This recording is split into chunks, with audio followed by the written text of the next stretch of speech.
You chose absolutely right tuning in to Rwanda Television tonight. A very good evening to you, and many thanks for your company tonight on Rwanda Television News, and a warm welcome from wherever you are joining us from.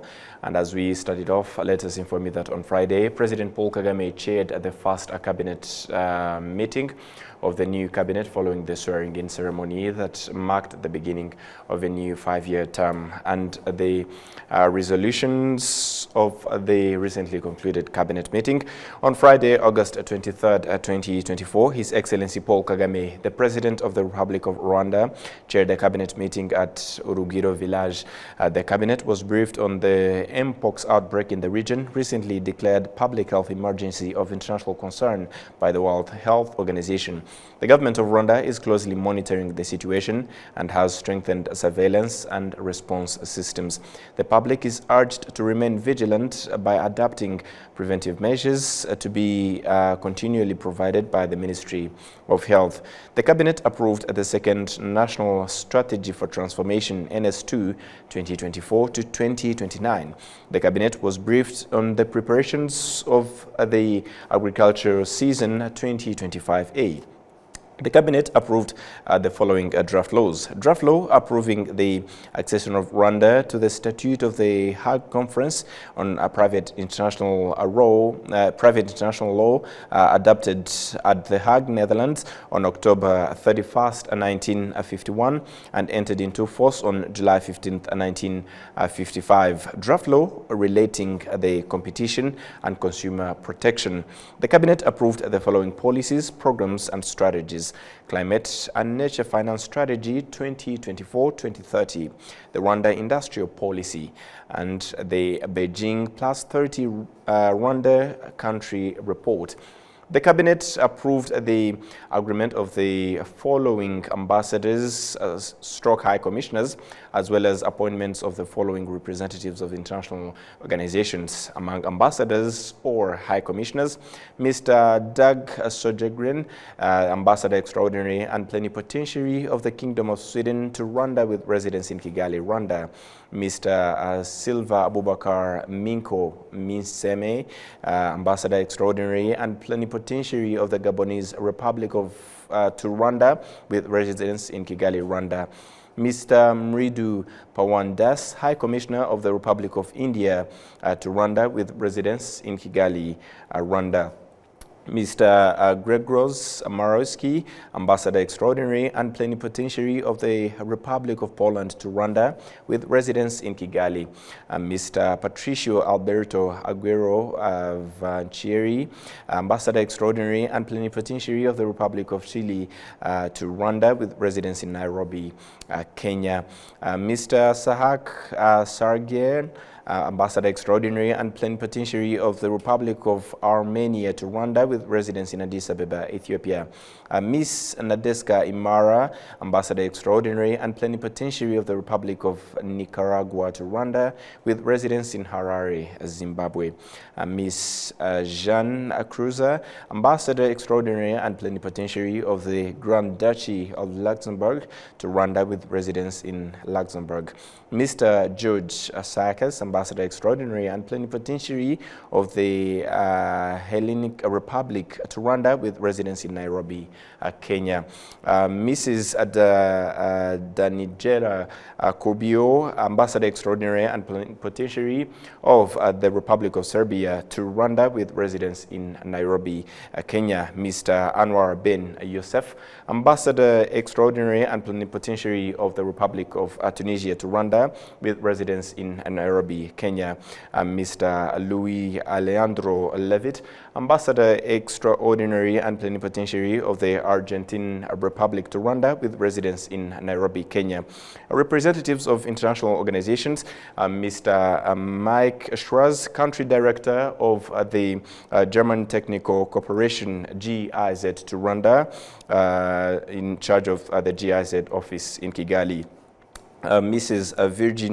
Virginie Hallett, a country director of the Belgian Development Agency, Enabel. Mrs. Keisha Fiom, a USAID mission director here in Rwanda. The cabinet made the following appointments: in the office of the Ombudsman, Ms. Clarice Munezero, permanent secretary; in the Ministry of Trade and Industry, Minicom, Mr. Antoine Marie Kajangwe, permanent secretary; Ministry of Environment, Miss Beatrice Chiza, the permanent secretary; in the Rwanda Broadcasting Agency, RBA, Miss Sandrine Isheja Butera, deputy director general; in Rwanda Elders Advisory Forum, Specios Mukandutiye, council member, and Francis Karemera, also the council member. The cabinet meeting removed from duties Mr. Zephanie Nyonguru, who was the permanent secretary in the Ministry of Sports. Among the AOBs, the Minister of Sports informed the cabinet of the following games to be hosted in Rwanda and abroad. Rwanda is currently hosting the Women's Basketball World Cup 2026 pre-qualifying tournament. The International Cricket Council, ICC, and 19 Women's T20 World Cup qualifiers 2024. The Tennis World Cup Tour, G60, 18 and under. Rwanda is currently participating in the Federation of East African Secondary School Sports FEASA Games hosted in Uganda, in the Under-18 Boys African Nations Volleyball Championship in Tunisia. Rwanda will host the World Rugby Conference in African countries from August 28th to September 1st, 2024. Rwanda teams will compete in the Paralympic sitting volleyball in Paris from August 26th to September 2nd, 2024. In the International Basketball Federation FIBA AfroBasket Under-18 Boys and Girls Championship in South Africa from September 1st to 14th, 2024. Africa Cup of Nations AFCON 2025 against Libya on September 4th, 2024, and Nigeria on September 14th, 2024. The Ministry of Local Government informed the Cabinet of the celebration of the Africa Civil Registration and Vital Statistics Day scheduled on August 27th, 2024 in Gakenke District. The Ministry of Trade and Industry informed the Cabinet of the celebration of the International Day of Cooperatives scheduled on October 11th, 2024 in Musanze. Done at Kigali, August 23rd, 2024, signed by Dr. Edouard Ngirente, Prime Minister of Rwanda. And moving ahead to other matters, on a Friday, the National Electoral Commission met with Senate candidates and urged them to abide by the campaign regulations, as only 3 days are remaining. Prince Manzi brings us the details. On the 26th of August 2024, campaigns for 14 senators will commence, with 12 elected by specific councils in accordance with administrative entities, 1 senator elected among lecturers and researchers of public universities and higher learning institutions, and 1 senator elected among lecturers and researchers of private universities and higher learning institutions. In their discussion with the National Electoral Commission, candidates were urged to abide by the campaign regulations. Icyo tubasaba rero ni nkuko babitangiye kubahiriza amategeko, bakubahiriza amabwiriza. What we request them as they started to is to abide by the laws and regulations. And the plan in place, especially, is to consider time set for campaigning and also abide by Rwandan values and avoid any sort of corruption and divisionism. And as you saw them, most of them are experienced, so there's no problem, but it is important to remind them. The Executive Secretary of the National Electoral Commission, Charles Munyaneza, elaborates that the elections and appointments of senators is made sure that all Rwandans in their respective domains are represented. Abo 12 rero nibo batorwa, abandi bakaba bashyirwaho na nyakubahwa Perezida wa Repubulika. The 12 are elected, 8 are appointed by the head of state. 4 are from the National Consultative Forum of Political Parties. The elected in provinces and city of Kigali are elected by the Bureau of Council of Advisors from the sector and district level. The difference with the city of Kigali is that the Bureau of Council of Advisors also votes, as its districts have no Council of Advisors. Those from public and private learning institutions are elected by lecturers and researchers in their respective entities. The senators' campaigns are kicking off on 26th of August 2024 and end on 14th September 2024. 12 senators elected by specific councils in accordance with the administrative entities. Their elections are scheduled on 16th September 2024. The elections of senators from public and private learning institutions are scheduled on 17th September 2024. Not later than the 22nd of September 2024, provisional results of these elections will be announced, and not later than 30th September, final results will be announced. The government of Rwanda, the African Union Commission, and the United Nations High Commissioner for Refugees, UNHCR, signed an agreement to continue their collaboration to host asylum seekers from Libya. The agreement signed in Addis Ababa on Thursday, August 22nd, 2024, extends the partnership until December 31st, 2025.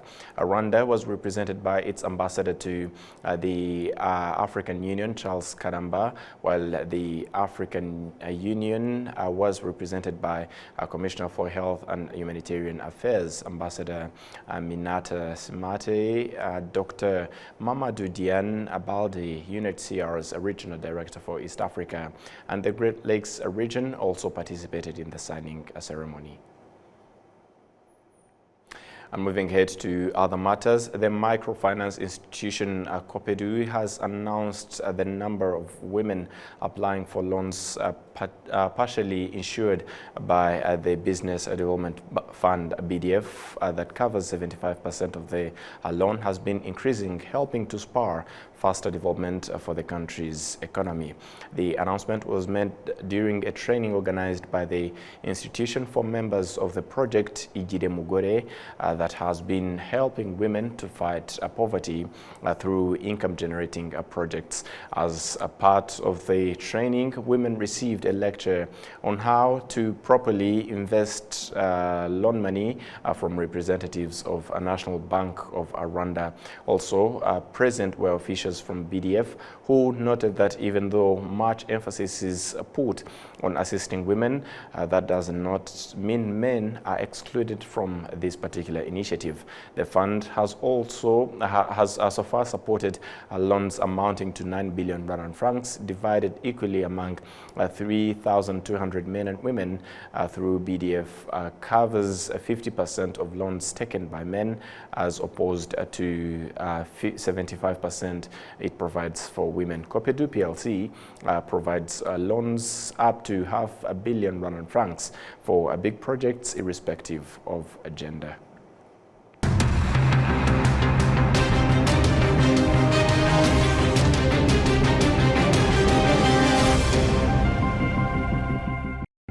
The sports sector has been gaining so much attention on the African continent, and many governments, many countries and leaderships have been discovering sports as one of the main drivers of economic development, and basketball particularly has been one of the fastest rising sports on the continent, if you ask me, but I bet I would be on the same level with everyone who have been following the sector lately. And this evening we are gladly joined by Amadou Galofal, President of the Basketball Africa League. Thank you very much once again for joining us. Thank you for having me. Yeah. I said it, sports is gaining so much attention on the continent, and obviously basketball is playing a very, very great role. And I will start by asking basketball in Africa, the growth, especially in the late years, maybe if I can say a span of 5 years, how do you rate it, and its impact not only in the sports sector, but also driving economies on the continent? Yeah, I think there's really there's been a lot of work put into the efforts on the continent, the NBA and working with FIBA for decades to grow the game, to raise awareness, to make it accessible for young boys and girls. And ultimately, we partnered with FIBA to launch the Basketball Africa League 4 years ago, which we launched in the middle of a pandemic right here in Kigali. We are incredibly encouraged by what we are seeing, just increased interest. We feel like now we have a product that is globally recognized, that people are looking forward to, season 5, which we are in the middle of getting ready for. Sports, as you said, is an important part of the development, socio-economic development efforts. I think for a long time in Africa, it wasn't recognized as such. So we're glad that today, it is part of mainstream conversations. Yeah. If we can narrow it, for example, to Rwanda hosting the BAL Games for the past 4 years, how has this positively impacted in terms of inspiring, empowering, elevating, and also lifting the basketball ecosystem entirely in the country? Really, we don't have to look too far. Looking at the event that is being hosted here in Kigali, the FIBA World Cup Women's Qualifiers coming to the continent for the first time. It is happening right here in Kigali because Kigali had really established itself now as a hub for global events taking place here. And we were very intentional in making sure that this is where we wanted to come and, launch our African product. When we did that in the middle of the pandemic, because of the conditions that existed here, you have a world-class arena, you have world leadership that is extremely supportive. You have visionary leadership that shared in what we saw that sports can do as a driver of economy. Rwanda has been on the forefront of looking to promote tourism, visitors in their country with the partnerships they've done in other sports. So when they partner with the NBA, they recognize that you are partnering with best in class in terms of commercializing and operating a professional sports league.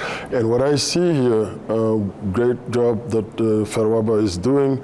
I attended some local league games here at Lycée de Kigali last year and this year again, just seeing the enthusiasm and how things are being organized. When I look at BK Arena, the past 2 games that I watched, during these World Cup qualifiers, just to see that, how we organize our events, a lot of it is being transferred to how Ferwaba and the organizers of this competition are doing it. And that's really the intent. We want to inspire and we want to influence, really bring best-in-class expertise and operational models. So what I've seen here, the entire ecosystem is energized.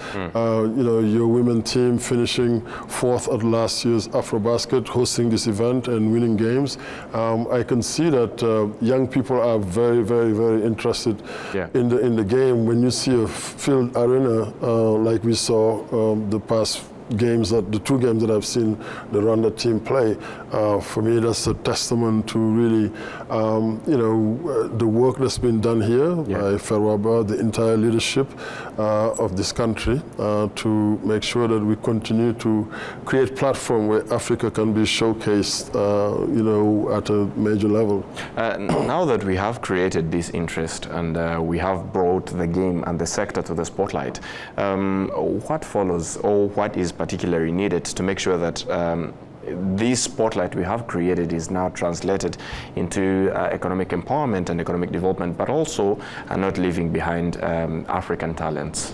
Yeah, absolutely. I think we have to double down on exactly doing that, building local expertise, continuing to grow talent on the court and off the court. And I see the progress. If you're speaking about Rwanda specifically, I think a summer ago or so, the men's team finished third at the Afro-Chan in Angola. Now seeing what the women did, and I understand that both your boys and girls under 18 teams qualified to go to South Africa at the AfroBasket for boys and girls.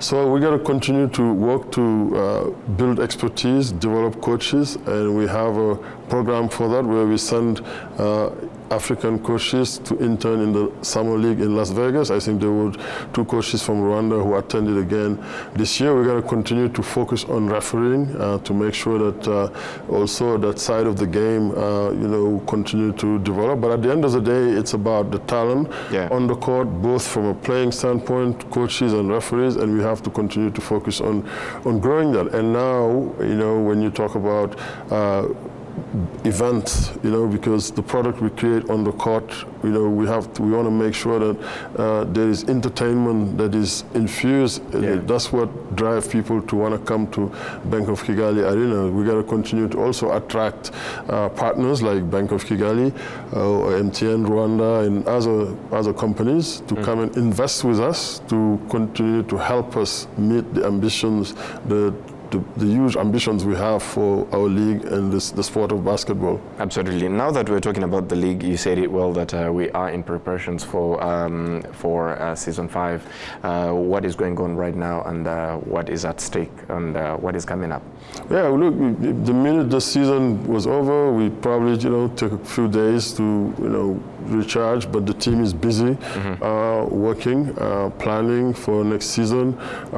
We have our most exciting season, the most successful season in season 4. I think every year we've said that, which is really, signaling continued progress, and that's what we want to make sure we come back in season 5 with more innovation and a better product on the court, more partners and bigger crowds in the arenas. This year we had record crowds that we were very pleased with, and we're looking forward to building on that. Right. Talking about back to basketball generally on the African continent, what do you make of the recent performance of African teams in recent global scale competitions? For example, the Olympics that just got concluded, but also the currently ongoing FIBA AfroBasket, the FIBA qualifiers. What do you make of the performance of the African teams? And if you can't say, as we head to the conclusion, where do we need to hit most in terms of improving the efforts that are being put into the game to make sure that we reach where we want? I think in terms of governance and administration of the sport, and the example of South Sudan shows that if you have leadership that is consistent, that is committed, and that knows how to organize and identify talent both on and off the court, put it together and prepare, the results will come, because the talent has always been here. What Lual Deng has been able to achieve in South Sudan, he retired in 2018, I believe, and went back, became the president of the federation.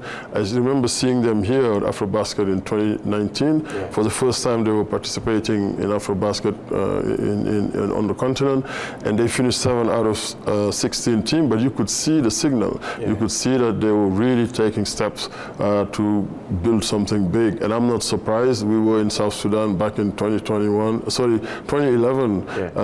on Independence Day, with Lual doing clinics. And then the talent we've seen around the world from South Sudan have always been there. Now going back and organizing it, having a federation and hiring professionals to coach the team.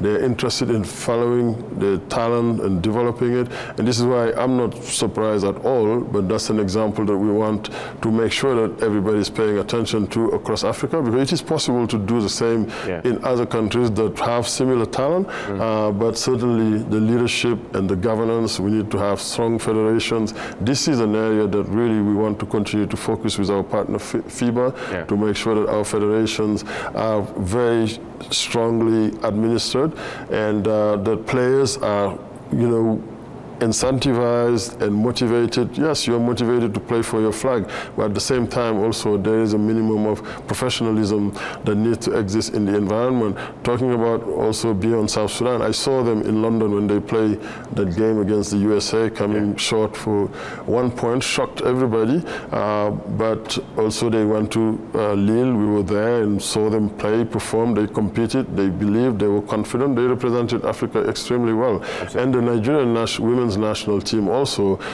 performed very well, qualifying for the quarterfinals.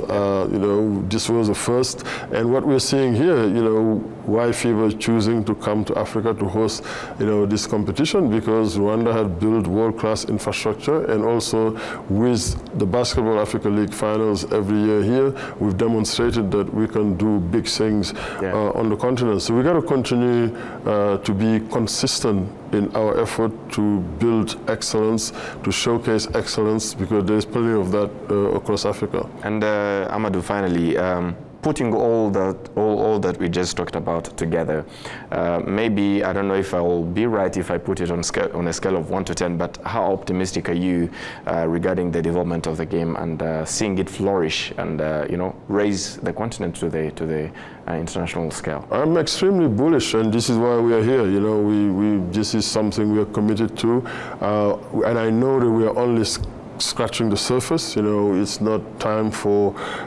you know, celebration yet. You know, and as well as Lual Deng and South Sudan have done when they called him after the last game to say, hey, you guys should be proud, but he didn't want to hear, you know, because, you know, it's about really, I know, getting up there, getting to the top. Yes, we have reasons to be very encouraged, but we know the potential we have. We know that we are only scratching the surface, but we are encouraged and motivated to continue to drive. Absolutely. Thank you very much, Amadou, for your time tonight on Rwanda Television. Thank you. All right. On behalf of the entire news production, as well as the technical team that made it happen, many thanks for being with us. And as we let you off, stay safe, and we wish you a fun-filled weekend. Goodbye.